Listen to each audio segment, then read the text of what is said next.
do you include the strapline or the tagline with your logo? No. No, I don't. I never do. And I always advise my customers or my clients not to add it on as a part of the logo. There's two reasons for this. The first reason being that your logo should be really simple. It should be as simple as it can be, because of the second reason, essentially, is that your logo needs to be flexible enough to use in every sort of situation that you need it to work in.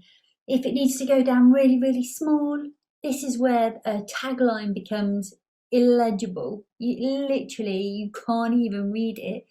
So it becomes unnecessary and actually unsightly. And it needs to work, your logo needs to work really, really big as well. And in that scenario, is it appropriate to have your tagline on there? I would always suggest that your tagline or your strapline, whichever you like to call it, it becomes part of your brand, but doesn't necessarily become part of your logo.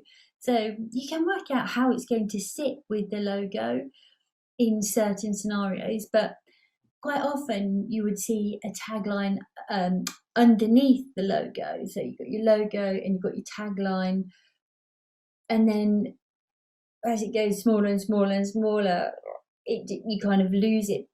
And I think that most times, actually, for your website, for example, if you have your logo in the top left-hand corner and then your strapline sort of next to it, in bigger writing, it just makes more sense. The tagline's more legible and the logo's bigger than if it had to be sitting on top. It just makes a lot more sense to split it. And yeah, that's what I always say. Just, yes, have a tagline, have your strapline, and use it consistently, as with everything else in your brand, so it becomes memorable and easily recognizable as yours. But yeah, it doesn't need to be attached permanently to your logo. Hope that helps. I shall see you next week.